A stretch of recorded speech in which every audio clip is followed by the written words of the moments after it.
Clinical problem-solving article by Sandeep Jani from MedStar Washington Hospital Center, Washington, D.C. That is real spooky. A 52-year-old man presented to his primary care physician with a 2-week history of exertional chest discomfort, described as a sensation of complex ringing action of the cardiac wall.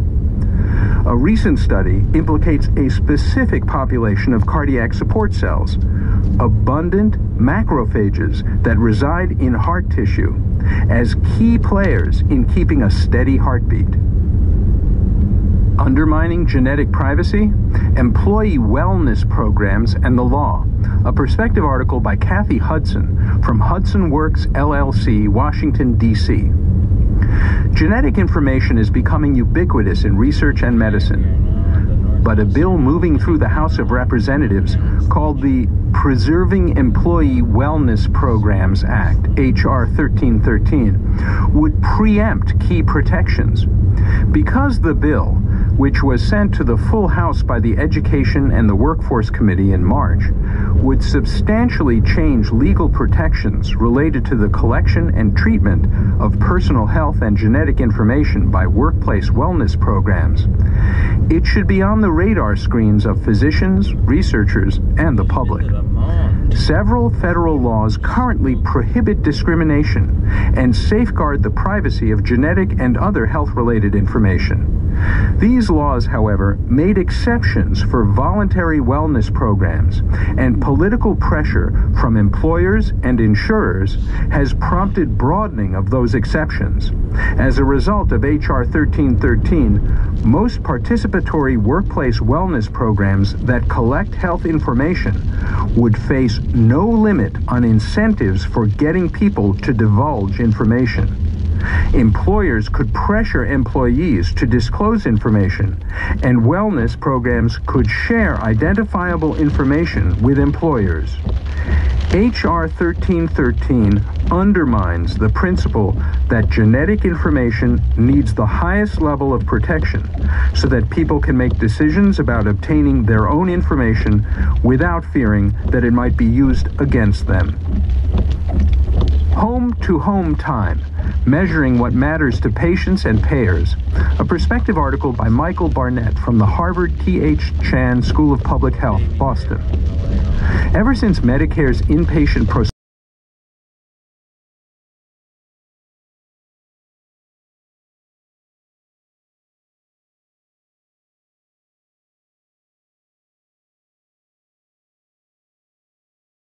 It's about 8:45 on Tuesday, August 11th, and along this hill in North Park, Allegheny County Park, there's a bunch of wineberries growing. Just the other day, 2 days ago on Sunday, I collected maybe 20 or 30 of them, and today it rained, and as you can see, I probably got about 10 pounds of them here. So I'm going to try to see if I can find a bush that still has some on it.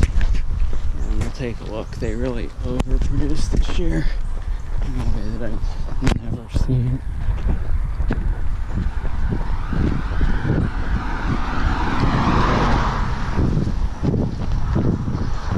Pretty much gave up running when I saw how many of those berries there were. I'll probably freeze them and I'll take some to the outdoor club meeting next month. Could be that they're already up here.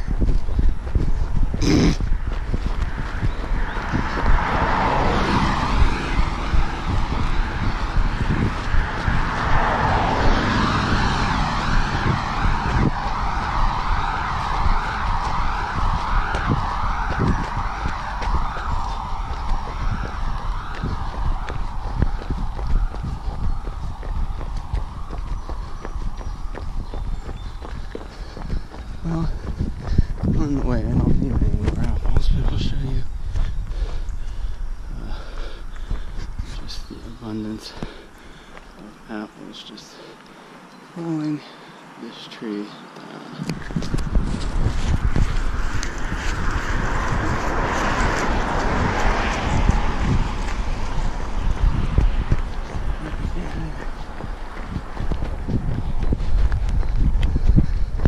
You guys come back in a few days. I don't know when this will get up, though. The wineberries might be gone, but they'll regenerate. a day you'll find tons more.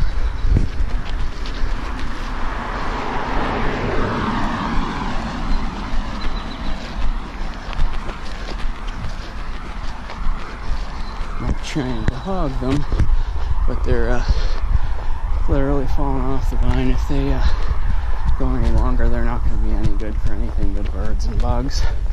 If anyone saw me gathering them and wanted them, I'd give them a whole bunch.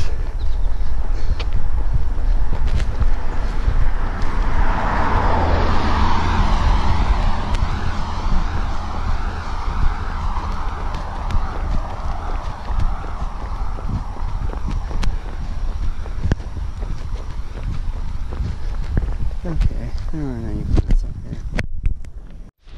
So here's one of the plants.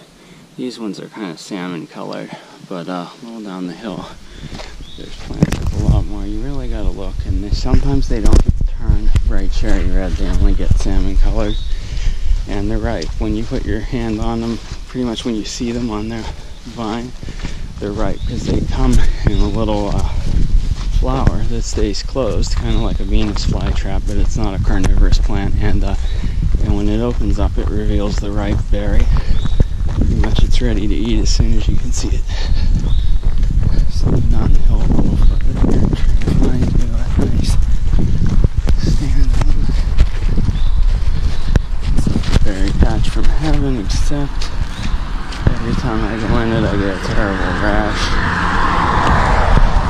I'm not allergic to the fruit, but I'm allergic to all of the jaggers, the thorns, briars, whatever you happen to call them. They have all these little micro spikes all over the vine, much more so than even a blackberry bush. And they just irritate the heck out of my skin. But I figure take a good shower, a little discomfort for a day, but I got like 10 pounds of these things. Will last me a long time. So here's one of the patches. And these are everywhere, but you can see they're just overproduced. You'll see these clusters here. Now I picked a lot of them off, but just literally thousands of them. And the ones, this one's a little old. This plant's getting toward the end of its fruit producing cycle, but this here is going to produce berries. This will produce berries in about 2 or 3 days. That'll be full of berries. And there's a few of them back in here, so it's getting kind of dark, but there's another plant right here. The number of plants and the amount of berries that they are making seems to have doubled from last year. I'll try to adjust. So I bumped the light way up, so yeah, look at this. You can see this from the road, and it might not look like anything but some orangish brown whatever, but each of these things is just bursting with berries. And like here's a salmon colored one. Give you a sense of the size. It's about that big, about a half an inch. They're tart. The taste is kind of like a cross between a raspberry, a blackberry, and a cranberry.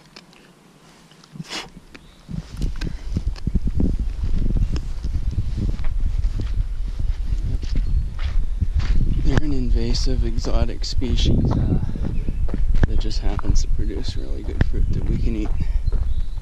I see another car back there, which is interesting. I guess somebody saw me picking all those berries and maybe got an idea. I'm really amazed at how nobody knows about them and comes and gets them. People go and look for blackberries all the time, and they're kind of harder to find. They don't come out until later in the summer. I don't know that they're even quite as good. They're good in a different way, but they you won't find as many of them as you'll find of these wineberries when they're in season. And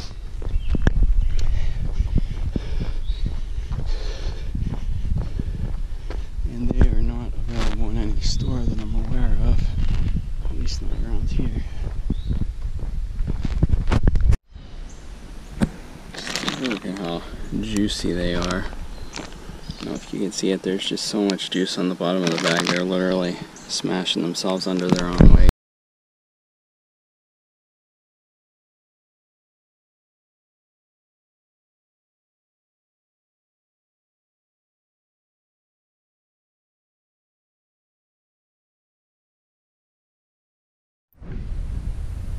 So here are the wineberries. This is what about 10 pounds of them look like now that I've gotten home.